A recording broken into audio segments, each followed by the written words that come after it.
السلام علیکم ناظرین، میں ہوں آپ کا ہوسٹ حسیب الرحمان، اور آج ہم بات چیت کریں گے کالے جادو کے اوپر۔ ہمارے ساتھ موجود ہیں حافظ فہیم۔ السلام علیکم۔ وعلیکم السلام۔ فہیم بھائی کیا حال چال ہے آپ اللہ کا؟ کا شکر، آپ سنائیں۔ الحمدللہ میں بھی ٹھیک ٹھاک۔ فہیم بھائی، یہ جو کالے جادو کی ہسٹری ہے یہ کہاں سے شروع ہوتا ہے؟ اصل میں نا یہ جو ہسٹری ہے نا، اس کو جاننے کے لیے ہم اللہ رب العالمین کی جو کتاب ہے قرآن مجید، اس کی طرف رجوع کرتے ہیں کہ وہ ہمیں اس کے بارے میں کیا بتاتی ہے۔ اچھا۔ سب سے پہلے جو سورۃ بقرہ کی 102 نمبر آیت ہے، اس کے یعنی کہ وَاتَّبَعُوا مَا تَتْلُو الشَّيَاطِينُ عَلَىٰ مُلْكِ سُلَيْمَانَ، کہ اللہ رب العالمین اپنے قرآن مجید میں فرما رہے ہیں کہ جو سلیمان علیہ السلام کا دور تھا نا، اس دور میں ہم نے نا ہر ایک چیز کو نا حضرت سلیمان علیہ السلام کے تابع کر دیا تھا۔ اب ان میں جنات وغیرہ بھی نا حضرت سلیمان علیہ السلام کے تابع تھے۔ صحیح۔ تو جو جنات تھے، یعنی کہ جن کو آپ شیاطین کہہ لیجیے یا جنات کہہ لیجیے، ان کا میل جول لوگوں کے ساتھ بھی تھا۔ اچھا۔ اب وہ جو جنات تھے نا، لوگوں کے ساتھ جب ملتے جلتے تھے تو ان کو نا یعنی کہ کچھ کلمات، کفریہ کلمات سکھا دیتے تھے، یعنی کہ جو جادوئی کلمات تھے کہ جن کے ذریعے کچھ نقصان وغیرہ کیا جا سکتا تھا، جن کو پڑھ کے کچھ رد و بدل کی جا سکتی تھی۔ تو وہ کچھ کلمات سکھا دیتے تھے۔ تو اللہ رب العالمین تو اب عالم الغیب ہے، سب کچھ جانتا ہے۔ تو اللہ رب العالمین نے نا ان کا امتحان لینے کے لیے 2 فرشتے نازل کیے، ہاروت و ماروت، اور وہ انسانی شکل میں جب آئے تو آ کے بتلانے لگے کہ میں تم کو کچھ سکھا بھی سکتا ہوں، نہیں بھی سکھا سکتا، تمہیں راستے ہدایت پہ بھی لگا سکتا ہوں۔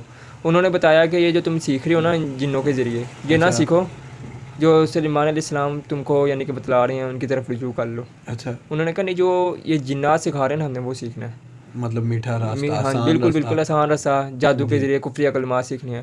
تو وہ اللہ کی آزمائش تھی ان کے اوپر، وہ پھر سیکھتے رہے ان سے، یعنی کہ وہ پہلے آگاہ کرتے تھے، بتلاتے تھے کہ بھائی یہ جس راستے کی طرف آپ جا رہے ہو وہ غلط ہے، مگر وہ کہتے تھے نہیں یہ اس راستے کی طرف جانا ہے۔ پھر اس علم کو، اس عمل کو سیکھ کر وہ لوگوں میں لڑائی جھگڑا یعنی کہ اپنے مفادات پورے کرتے تھے۔ صحیح۔ فہیم بھائی، میں یہ پوچھنا چاہ رہا ہوں کہ یہ جادو کیا ہے؟ جادو اصل میں یہ کچھ الفاظ ہیں جو انسان کے اوپر اثر رکھتے ہیں۔ اچھا۔ جیسے کہ آپ اس مثال سے سمجھیے کہ اگر آپ گھر سے باہر نکلتے ہیں، جس ٹائم آپ گھر سے باہر نکلتے ہیں آپ کا چہرہ بڑا خوش ہوتا ہے، جی۔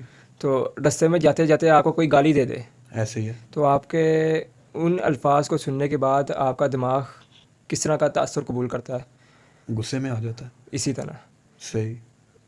جادو میں الفاظ تو نہیں آپ سنتے، مگر جادوگر جو کرنے والا ہے کچھ الفاظ اپنے ایسے زبان سے ادا کرتا ہے کہ جن کو شیاطین سن کر جی آپ کے اوپر اثر انداز ہو جاتے ہیں۔ تو فہیم بھائی، میرے سننے میں آیا ہے کہ کئی دفعہ جو جادوگر ہوتے ہیں وہ گندگی میں رہتے ہیں اور گندے کام کرتے ہیں، تو اور ایک جادوگر ہوتا ہے جو کہ صرف کلمات ادا کرتا ہے، ان میں کیا فرق ہے ان دونوں میں؟ ان دونوں میں کوئی فرق نہیں ہے۔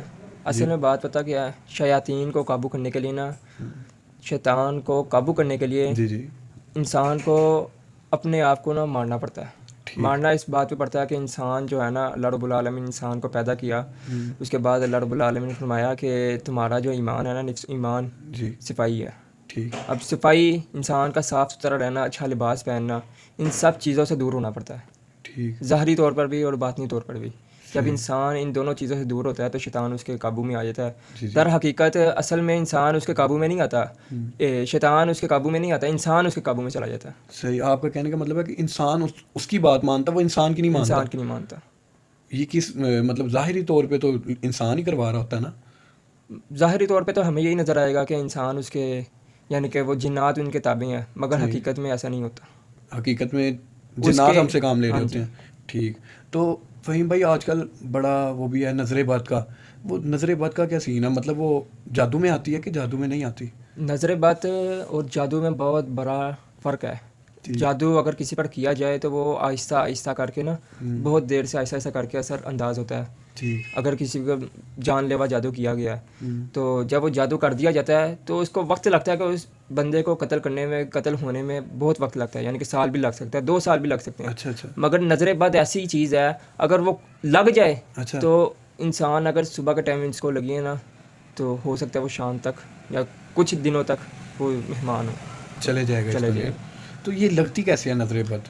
نظر بد کوئی خاص طریقہ نہیں ہے، مگر ایک صحابی اللہ کے رسول صلی اللہ علیہ وسلم نے فرمایا کہ ایک صحابی آیا، اس نے نا دوسرے صحابی کو اس کا جسم دیکھ لیا تھا خالی. اچھا. کہ اس کا جسم بہت خوبصورت تھا مگر اس نے الفاظ نہیں ادا کیے کہ ماشاء اللہ بہت اچھا جسم ہے. صرف اس نے جسم دیکھا اور تعریف کر دی ہے. صحیح. آگے ماشاء اللہ نہیں کہا تو اس کے اوپر اس صحابی کی نظر اسی ٹائم لگ گئی. اچھا. تو اللہ کے نبی نے فرمایا کہ تم اس کی جان لینا چاہتے ہو, جاؤ اس کو اپنا یعنی کہ طریقہ کار ہے نظر توڑنے کا, وہ پانی دو غسل کا تاکہ اس کی نظر اتر جائے. صحیح. مطلب آپ ارادہ تن نہیں لگاتے, یہ خود بخود بھی لگ سکتی ہے. خود بھی لگ سکتی ہے, بسا اوقات ارادہ تن بھی لگ سکتی ہے. صحیح. کہ کسی کو حسد کی نگاہ سے دیکھتے رہنا. تو یہ تو پھر جادو سے بھی زیادہ طاقتور ہوئی. اور فہیم بھائی ایک ہانڈی جادو کا بڑا نام سنا ہے, وہ کیا چیز ہے؟ ہانڈی جادو اصل میں پہلے وقتوں میں ہم سنا کرتے تھے کہ جو عمل کرنے والا ہے جادوگر ہے وہ ہانڈی پر کچھ کلمات پڑھ کے 3 دن یا 7 دن عمل کرتا ہے. جس پر جادو کرنا ہو اس کے کچھ یعنی کہ بال وغیرہ, کپڑے, اس طرح کی دوسری چیزیں لے کر اس کے اوپر جادو کیا جاتا ہے. اور وہ ہانڈی شیاطین اس کو لے کر اٹھتے ہیں اور اس بندے کے اوپر جا کے مارتے ہیں. اچھا. ہاں جی. اس کے بعد وہ بندہ جو ہے چند دن یا 1 دن کا مہمان. اتنا پکا جادو ہے. صحیح. تو فہیم بھائی یہ جادو کرنے کا کیا طریقہ ہوتا ہے, کیسے دوسروں پر اثر انداز کیا جاتا ہے اس کو؟ جادو کرنے کا طریقہ یہ, اب جو جادوگر کرتے ہیں ان کو ظاہری بات ہے شیاطین کو جو کہتی ہیں وہ چیزیں مہیا کرنی پڑتی ہیں. پہلے بات تو ان کو خود کو گندا رہنا پڑتا ہے. اس کے بعد جس طرح وہ کہتی ہیں ان کو کرنا پڑتا ہے. ٹھیک ہے, یعنی کہ اب یہ کیا ہے کہ آپ نے فلاں فلاں عمل کا کام کرنا ہے تو ان کو کرنا پڑتا ہے. اس کے بعد جس کے اوپر جادو کرنا ہے اس کے بال, کپڑے, ناخن اور دوسری چیزیں, پیروں کی مٹی, مختلف طریقے یعنی کہ ہیں اس کے اوپر. صحیح.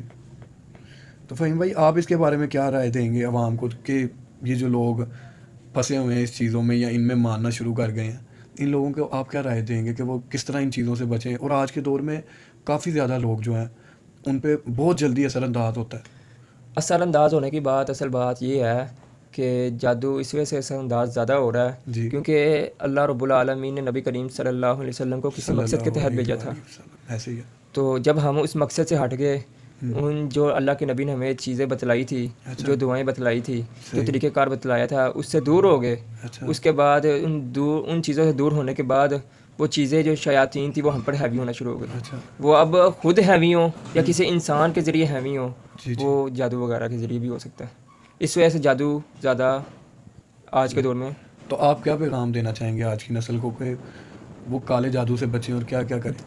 کالے جادو سے جو بچنا چاہتا ہے, نظر سے جو بچنا چاہتا ہے, اس کو چاہیے کہ اللہ اور اس کے رسول کی طرف آ جائے. صحیح. یہ تھے ہمارے فہیم بھائی, اور انشاءاللہ مجھے امید ہے کہ آپ ان چیزوں پہ عمل کریں گے جو فہیم بھائی نے بتایا. تو کالے جادو سے خود بھی بچیں اور اپنے گھر والوں کو بھی بچائیں.